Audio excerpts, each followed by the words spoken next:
So let's get right into it. The psychiatrist Viktor Frankl was a prisoner in some of the most brutal Nazi concentration camps imaginable. He lost almost his entire family in them. And yet, his story is one of the most incredible psychological accounts of survival ever written. It really forces us to wrestle with this massive question: what is this thing we call evil, and how in the world can the human spirit survive it? Just listen to that. That single, horrifying sentence is the moment Frankl's new reality crashes down on him. He'd just arrived at Auschwitz. He saw his friend get sent to the left in this casual sorting process. And when he later asked an old-timer where his friend went, that was the answer he got. No sugarcoating, just the cold, industrial truth of the crematorium.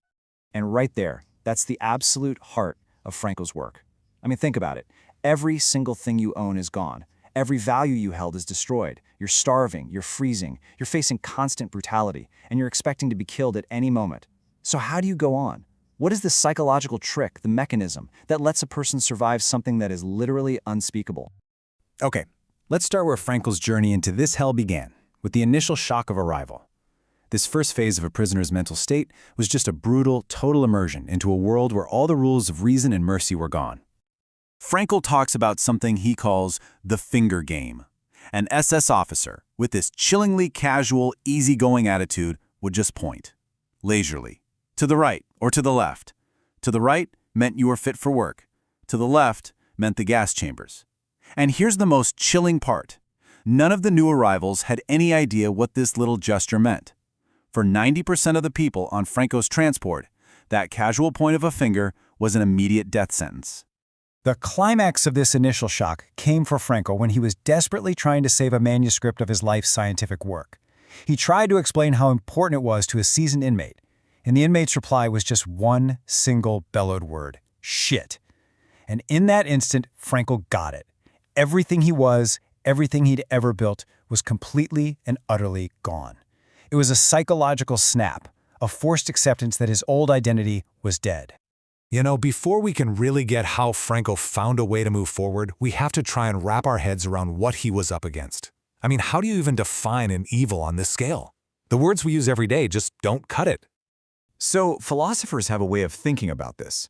They make a distinction between two ideas of evil. There's the broad concept, which could be pretty much any bad thing, a natural disaster, even a toothache. But to understand something like the Holocaust, we need what's called the narrow concept of evil.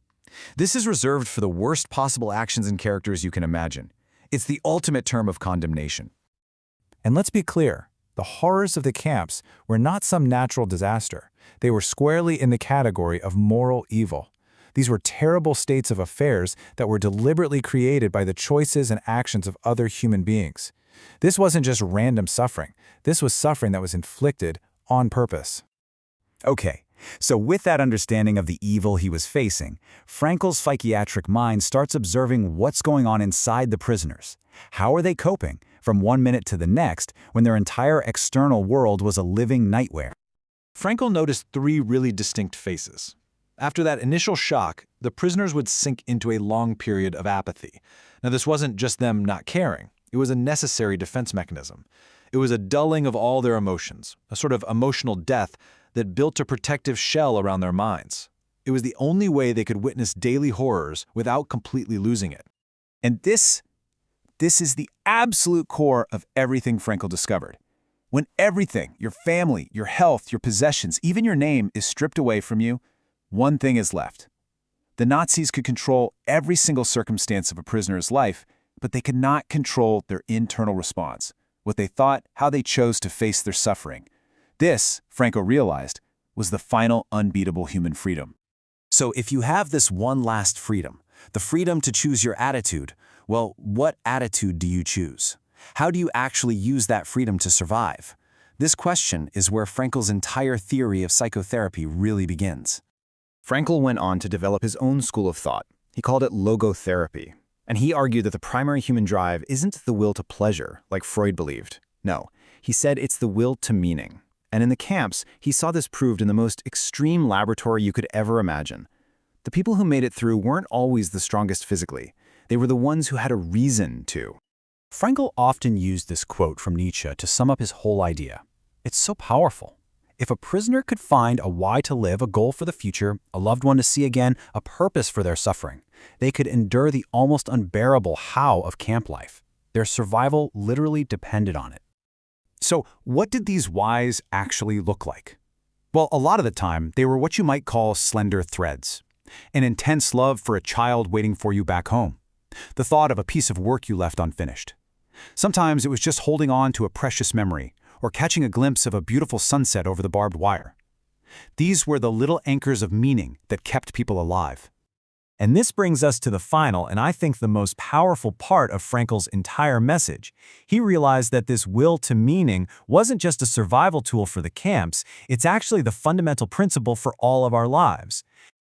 Now, this idea completely flips a classic philosophical question on its head. Frankl says we have to stop asking, what is the meaning of my life, as if it's some abstract puzzle we need to solve. Instead, we have to realize that life itself is asking us a question every single day through our circumstances. So, how do we answer life's question? Frankl's answer is just profound in its simplicity. We answer by being responsible. We answer by taking responsibility for our own unique tasks, for our relationships, for finding and completing the actual assignments that life puts right in front of us. Meaning isn't something you find, it's something you build through responsible action.